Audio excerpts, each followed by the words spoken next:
we talk about the basic things like how to start, to get an idea, how your planning process can be, about audio file, because I think this is pretty important. A lot of people just forget about audio file, and about practicing. Practicing is very important to have like self-confidence on stage, and the performance itself. Okay, let's get started with how to start. Okay, so the first thing is you need to get an idea what you want to do, like which costumes, for example, which character, or what kind, is it like more anime, or what kind of more like game, can you move? Because this dress looks so easy, but I just like tripping every 5 minutes if I try to move, like, oh. So I guess in this costume you can't do a really good skit where you need to move a lot because you don't want to trip on stage, right? And the next is what circumstances? Is it just for fun? Is it ECG? Is it WS? And in which country are you? So I don't know how it is here, but in Germany it's pretty usual to like go to foreign conventions, participate there at cosplay contests. And what do you actually want to do? Like, more like talking, more like comedy stuff, like for example singing or dancing.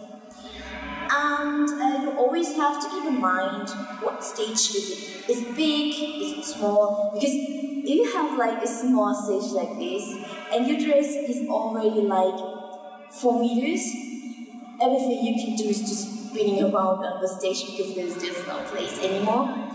And also, how much time do you actually have? Because if you have something like choreographies, like fighting choreographies, you need a lot of time to practice if you don't want to stab your partner to death. So it is actually something you also should consider. And of course, if you want to like work with audio or video, is it possible or is it not possible?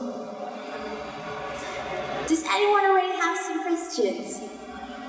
No? Okay. Then I'm going to the next point. Okay. It's actually the planning process. So what I really like to do is like writing everything down here. It's half Japanese because it was from the World Cosplay Summit. And like where to place your props, what do you want to do, a concept, like in this time in A, I want to step B, or on this time, I want to go on stage. And it is really good to write it down because sometimes, I don't know if you know it, but you're like, oh, I have so much to do in my private life, so I will just put it away. And suddenly, 2 weeks later, you're like, oh, I totally forgot what I was thinking about to do. So I always really recommend to just write it down shortly, like in your phone, if you have any ideas. If you do like a small choreography, it is always also very helpful to write it down and to make just a short video and to show it everyone. Especially if you are like 2 or 3 people, you can just send the video to your friend and then she can just stream it also at home. And also you should write down what special effects you have, like, oh, there is something, an explosion at this time, or yeah, there is something like flipping up. So it really makes sense to make like a small timetable. You should also think about props.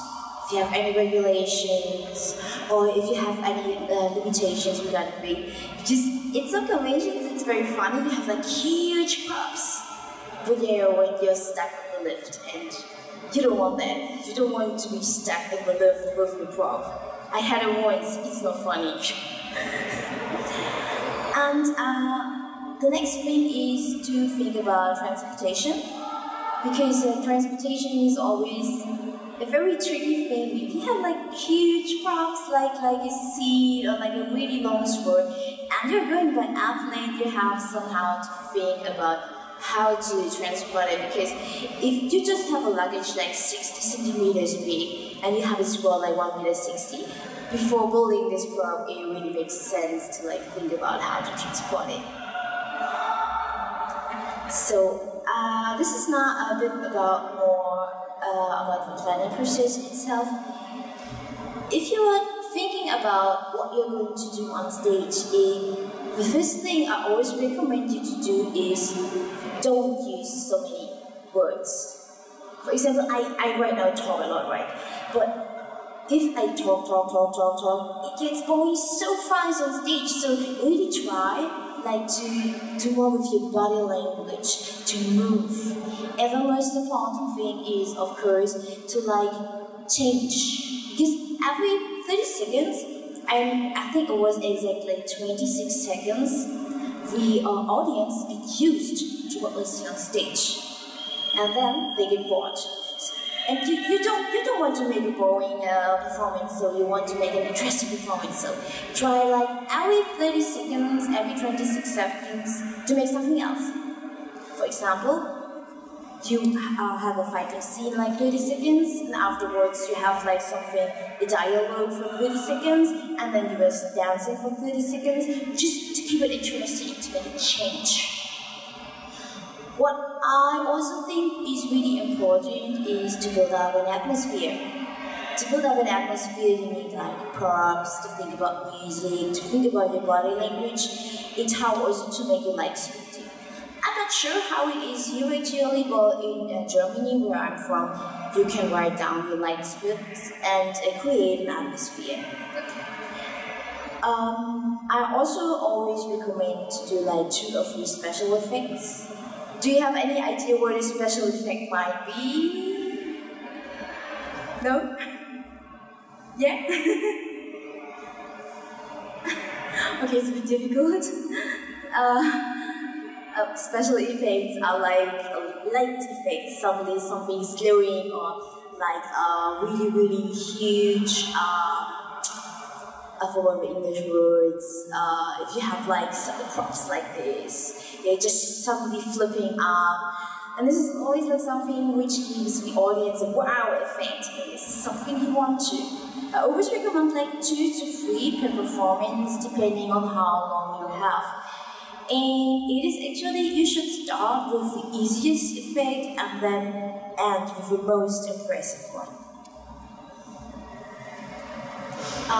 The next thing I really recommend is to try to keep the end and the beginning pretty similar, because you want to build up around performance. And if the audience feel that the beginning and the end is pretty similar, they have the feeling, oh, okay, now it ends. And this is how you actually start to plan everything and to build up something which gives the audience the impression that it is no ending. Because they will look a lot like performances where you say, oh, okay, this is the end now, and it's some kind of confusing. So you try to give them the feeling, oh, I saw it somewhere, I felt it somewhere. You do it with the same music, with the same pose, or with the same atmosphere, and then you can have a feeling that it's very round and very nice. You also should try it is with theater pieces to start with very low tension, talking, and suddenly there's a peak, something like a fight, or they're yelling at each other, or you're suddenly starting to dance. So to build up the tension, that it's getting more and more and more, and then at the end you can suddenly drop it, because then the audience won't get used to this kind of tension, because it's actually the same with the audience getting used to what they see on stage at every 30 seconds. If you have tension like this, they get used to this tension, and then they just compare it to the next. So you should try to always higher the tension, build it more and more up, so the audience get the feeling, oh yeah, it's getting better and better and better.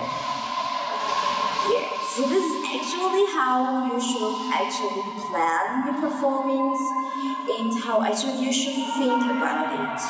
Do you already have some questions regarding that? You're fine?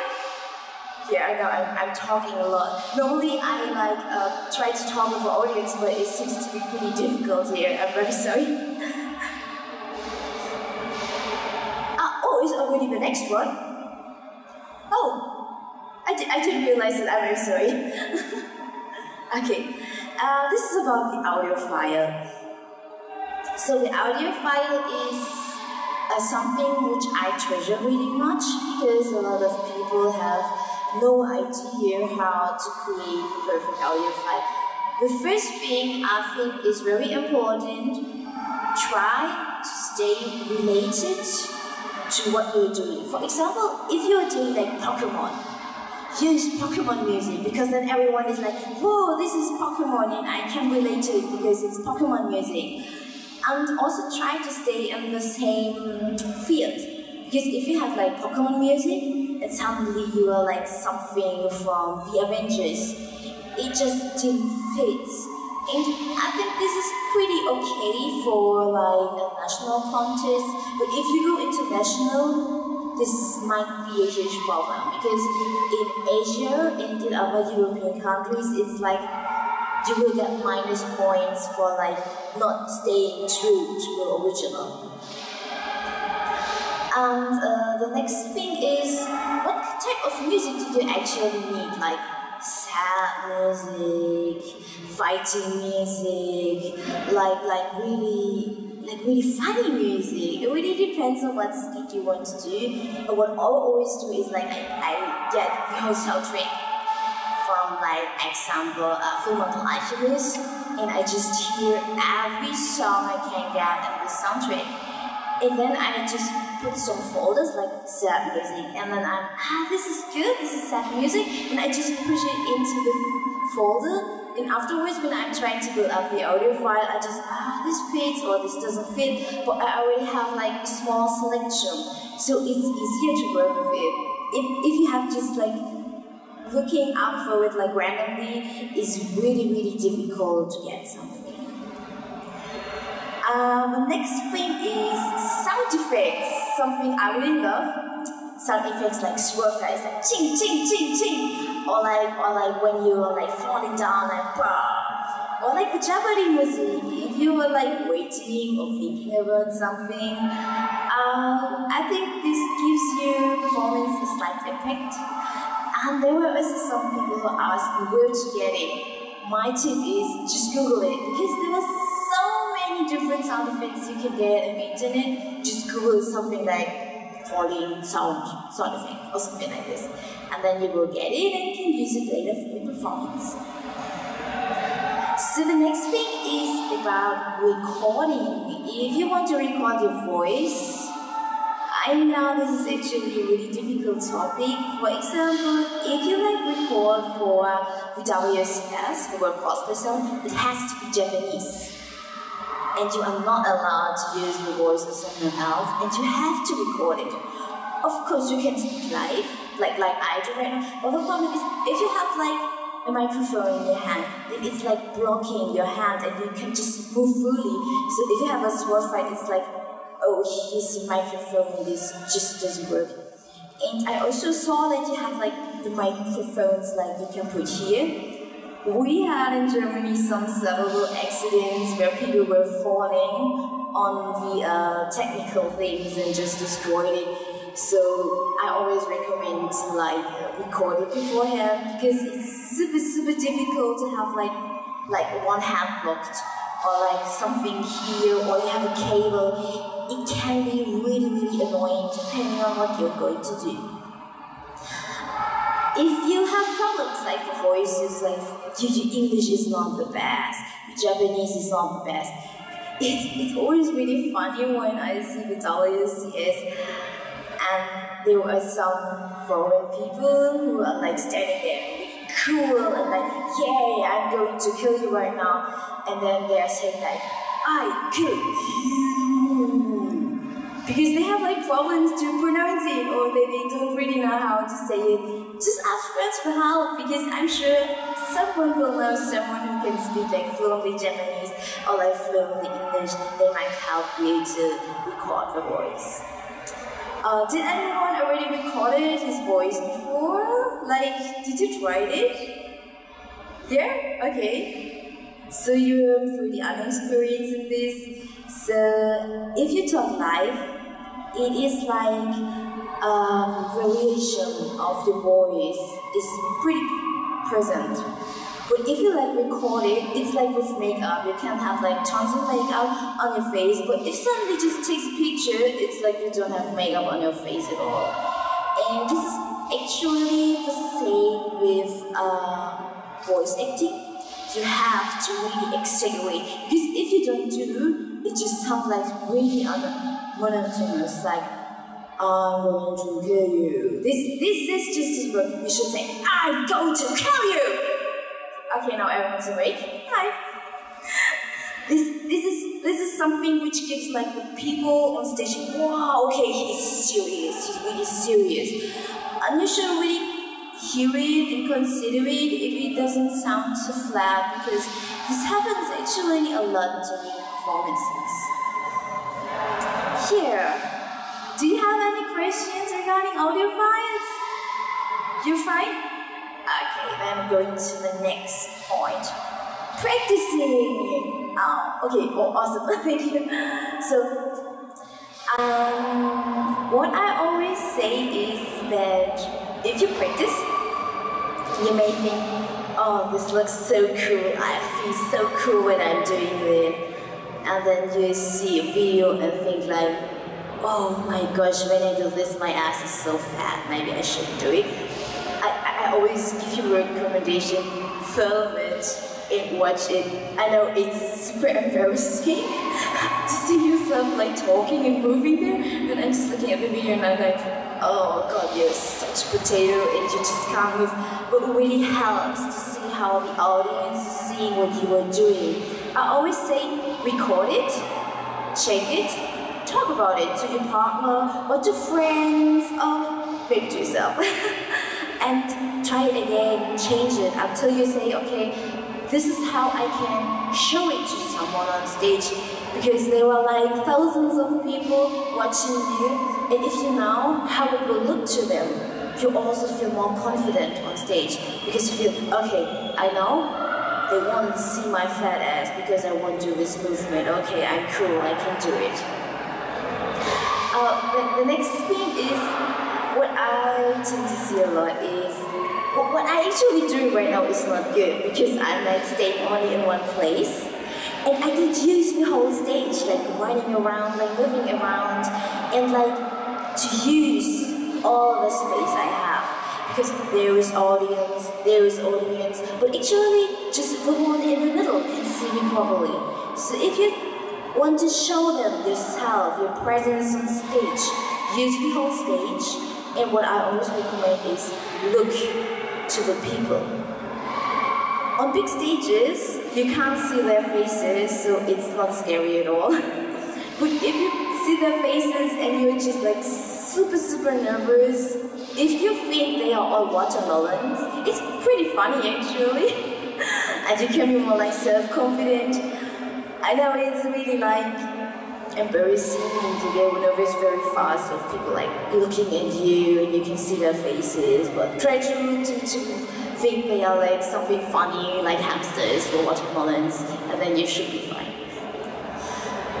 Also, try not to show your back too much. I mean, the backside of some people might be very beautiful, but if you stay there too long to show them your back, it's just like you lose a lot of stage presence. The people are really focused on the face and maybe on the boobs, I don't know.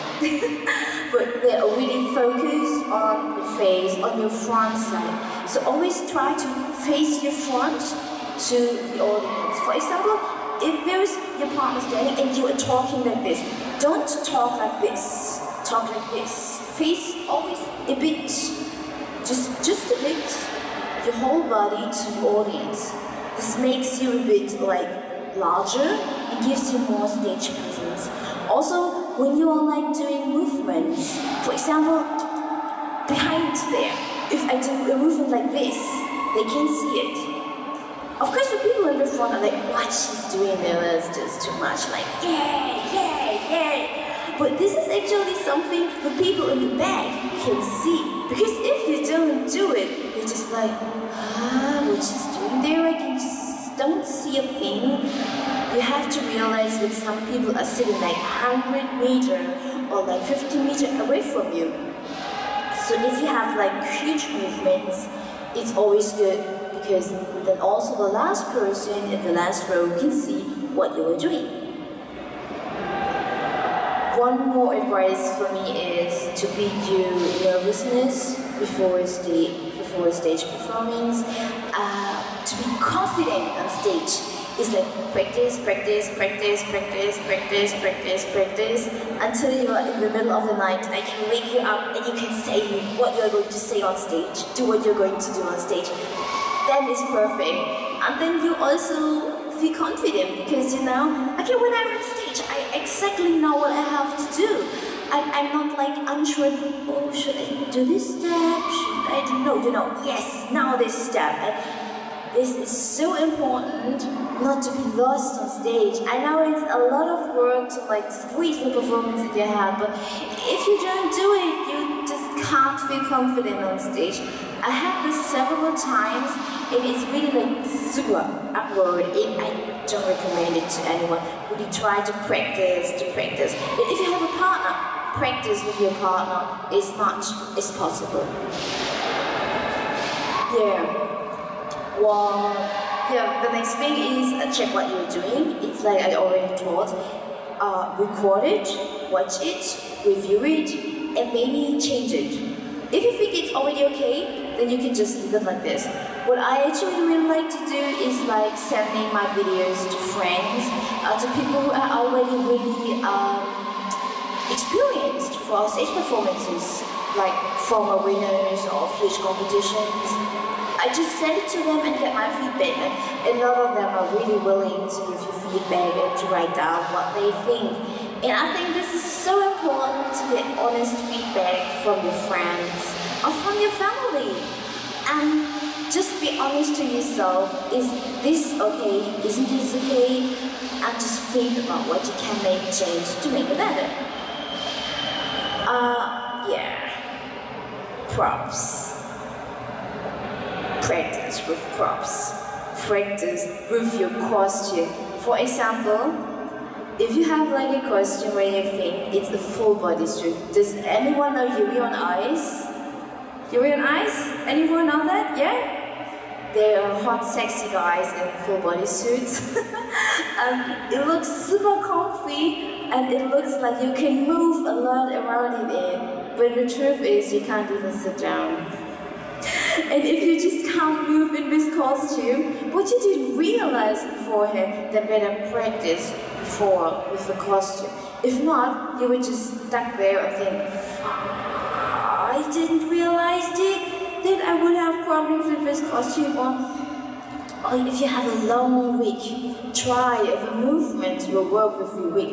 Because I saw like 2 or 3 performances where someone was stabbing someone with a long wig, took the sword, and suddenly the wig was stuck on the sword, and she took everything off the wig, and suddenly the person were without wig on the stage. And this can be avoided if you practice beforehand with your costume. I know it's difficult because everyone is doing it, stuff like last minute, like 10 minutes before costume. I need to finish this costume. Oh.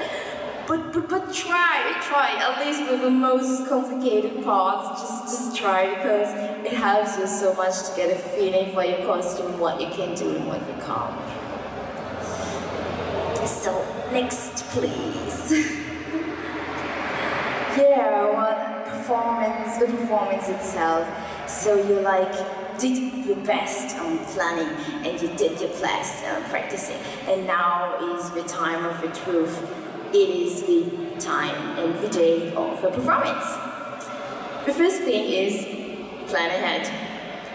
It's also some kind of planning, but don't forget anything, because you will just hate yourself and you will forget the most important and crucial part of your hair, or the prop. You really need a sword. If you want to fight and you forget your sword, crazy.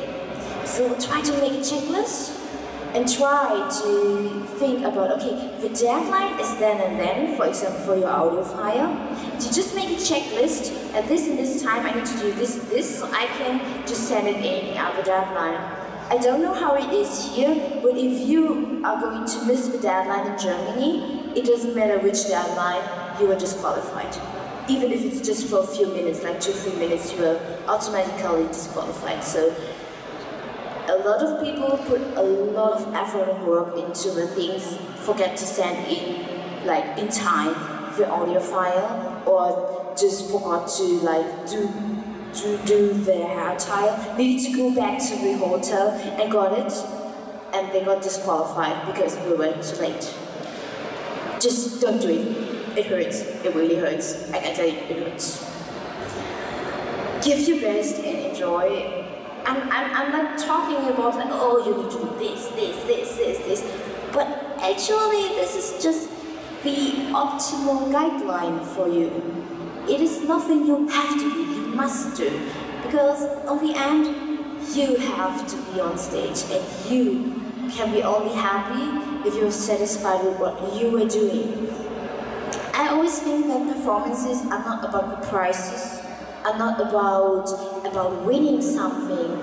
It is about actually fun. It is about you to enjoy it, to enjoy the moment on stage, and to present yourself, and just to say, yes, I did it, and I had so much fun. It was great. This is so important, and I see so many really great cosplayers who just forget what it is about in cosplay. Is it about to have fun and to enjoy it? Whatever your way is to enjoy cosplay, like having fun, like just doing something with friends, just to be on stage. It is up to you, and what is fun for you is the right way, even for cosplay performances. Even if people tell you, no, this wasn't good, you should stop like singing because your voice isn't good, but you enjoy singing, and you're proud of that, then just do it. It doesn't have anything to do what other people are telling you. It has to do what you really want to, and you are really proud of it, then do it. Yeah, really, just give your best and enjoy it. And when something goes wrong, which happens sadly a lot, like I had a really huge prop, it was like 3 meter high, and it just dropped on me during I was like trying to do some movement. Just keep going. I know it happens, I know it's like really frustrating, but don't show it on your face. Just go ahead, just keep on going and try to end it. Try to put it to the end, because if you don't do it and just stop, at the lot contest you won't have a second chance. And try to make the best out of the moment you have on stage. And it is really, really frustrating, and you will regret it, I can swear, that you stopped. Because this is how you don't want to end it. This is not the impression you want to leave on stage that you gave up. Just don't do it. And now, at the moment when it happens, it's just super difficult to keep on going and not to like crying on stage, because you're like, we're practicing like 6 months just for this performance, just for this 2 minutes. But this is the reason why you shouldn't give up, why you should just go on, whatever happens. Yeah, and after the performance is before the next performance. I don't know how many performances you are planning or how many skits you are doing on stage, but I always think that even if it was bad, or even if I couldn't do my best, there was always a next. There was always something I can do better. So it is not the last time. I can just look for videos I think will be planted like on YouTube, or like friends are just filming it for you. Just watch it. We will talk about it. Why do you think it wasn't good? Talk about it to friends, talk about it to the judges. You can send the judges a message. Please, can you give me feedback? They will give you feedback. They will do it. So if you are like, but I thought I was so good, why didn't I got like the performance prize because I thought I was the best of everyone? Why? They can tell you, and they can also tell you which points are exactly good when wearing. So, thank you. So this is actually what I can give you as advices for cosplay performances in skits. I know it sounds super long and it sounds super exhausting. I think that if you have fun, you are willing to invest this time, you are willing to practice, you are willing to do it because you do it because you love it, not because you are forced to do it. If you do it because you love it, because you enjoy it, to plan your skit, to be on stage, then it will get better and you will make progress and it will feel great. And then you're just like, yes, and next time I will do better even this wasn't that good. I will just do better and I will just give my best. This is how it actually should be. So, does anyone have any specific questions or any specific problems? Because we sadly just have one microphone, maybe you can go to the front and just ask a question. Does anyone have questions? You sure? Last chance. Was everyone asleep because I was just talking too much? Yeah, maybe. Oh, you're so sweet. I'm sorry, normally I'm just running around on the stage with my but this dress is just so... Okay then, thank you so much for visiting my panel and I hope you could learn something. And yeah, thank you so much everyone. Thank you.